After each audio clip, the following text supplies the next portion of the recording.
பக்கத்துல இருக்கிற நர்சரி கார்டன்ல வந்துட்டு நாங்க இந்த சாமந்தி ஆர் செவ்வந்தி இந்த ஃப்ளவர் சாம்பிளிங் வந்து நாங்க வாங்குனோம்.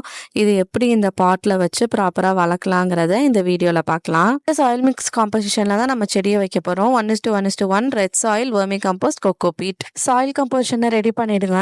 அதுக்கப்புறம் வந்துட்டு நம்ம இந்த சாம்பிளிங் உடைய கவர் கொடுத்துருப்பாங்க இல்லையா, அதை வந்து நல்லா கேர்ஃபுல்லா அந்த ரூட் டேமேஜ் பண்ணாம நீட்டா கவர்ல இருந்து பொறுமையா ரிமூவ் பண்ணி எடுத்துருங்க. நம்மளுக்கு வந்து பிளான்ட்டோட சாம்பிளிங்க்கு எனி செடி நம்ம நட்டு வைக்கிறோம்னா அதுக்கு வந்து ரொம்ப முக்கியமானது சாயில் மிக்ஸ்சர். சாயில் மிக்ஸ்சர் வந்து கரெக்டா இருக்கான்னு பார்த்துக்கோங்க.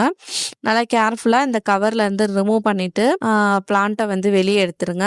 அதுக்கப்புறம் ஒரு கார்டனிங் டூல் வச்சுட்டு இந்த பிளான்ட்டோட லென்த் அதுக்கு ஏற்ற மாதிரி அந்த சைஸுக்கு ஏற்ற மாதிரி நம்ம ஃபுல்லா வந்து நம்ம அது அவங்க கொடுத்துருக்க அந்த மண்ணோடையே சேர்த்து அப்படியே நம்ம வந்து சாயிலில் வந்து நம்ம நட்டு வச்சுட்டு நல்லா க்ளோஸ் பண்ணிடலாம். அதுக்கப்புறம் வந்துட்டு நல்லா அந்த எக்ஸ்ட்ரா இருக்கிற சாயில் மிக்ஸ் எல்லாத்தையுமே நிறைய போட்டு ஃபுல்லா அந்த செடியை சுற்றி நீங்கள் வந்து கம்ப்ளீட்டாக போட்டு வச்சுடுங்க.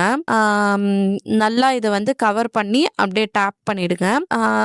நீங்கள் பிளான்ட் இப்போதான் வளர்க்குறீங்க, நீங்கள் ஒரு கார்டனிங்க்கு வந்து பிகினர் அப்படின்னா நீங்கள் வந்துட்டு ஈஸியாக இது மாதிரி ஃப்ளவரிங் பிளான்ட்ஸ் அது மாதிரிலாம் ட்ரை பண்ணலாம். ரொம்ப நல்ல ரிசல்ட் கொடுக்கும்.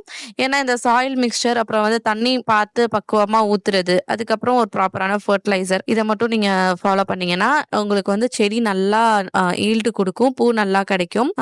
ஸோ இது மாதிரி நமக்கு இருக்கிற இந்த மண் கலவையை வந்து இந்த சாயில் மிக்சரை ஃபுல்லாக அப்படியே பரவலாக போட்டு விட்டுட்டு அப்படியே நல்லா டேப் பண்ணி இதை வந்து நம்ம கம்ப்ளீட் பண்ணிக்கலாம். இதை வந்து நீங்கள் பார்த்து தண்ணி ஊற்றிட்டு இது வந்து நீங்கள் நல்லா டைரக்ட் சன்லைட்டில் இருக்கிற மாதிரி நீங்கள் வைக்கணும்.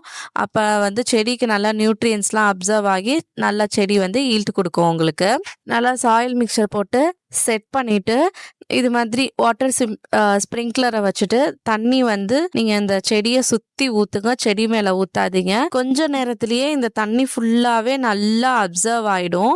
அதுக்கப்புறம் வந்துட்டு மறுபடியும் நீங்கள் தண்ணி ஊற்றுங்க. கொஞ்சமாக, நிறையாவும் தண்ணி ஊற்றிடக்கூடாது. சும்மா கொஞ்சமாக அந்த ரூட் அப்சர்வ் ஆகிற வரைக்கும் நம்ம வந்து கொஞ்சமாக நம்ம தண்ணி ஊற்றிட்டு வச்சிடணும்.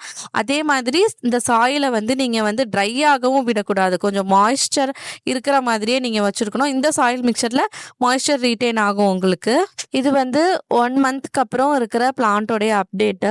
செடி நல்லா வளர ஸ்டார்ட் ஆகிட்டு இருக்கு. லீவ்ஸ் எல்லாம் நிறையா வந்துட்டு இருக்கு. பிரான்ச் அவுட்லாம் நிறையா கொடுத்து லீவ்ஸ் எல்லாம் நிறையா வந்துட்டு இருக்கு. செடியும் நல்லா ஹெல்த்தியா வளர ஆரம்பிச்சுட்டு இருக்கு. இது வந்து 2 மந்த்ஸ் கழிச்சு இருக்கிற அப்டேட். நல்லா க்ரோத் இருக்கு பாருங்க. நல்லா ஹைட்டா வளர்ந்து நிறைய பிரான்ச்சஸ் கொடுத்து லீவ்ஸ் எல்லாம் நிறைய வளர்ந்துருக்கு. செடி நல்லா வளர்ந்துருச்சு. இன்னும் கொஞ்ச நாள்ல வந்து பூக்கள் கொடுக்க ஆரம்பிச்சிரும். அவ்வளவுதாங்க. ஈஸியா நம்ம வந்து செவ்வந்தி செடியை வந்து இந்த மாதிரி சாம்பிளிங்ல இருந்து நம்ம எப்படி வளர்க்குறதுங்கிறத பார்த்தோம். நீங்களும் ஈஸியா இதை வீட்டிலேயே நீங்க ட்ரை பண்ணி பார்க்கலாம்.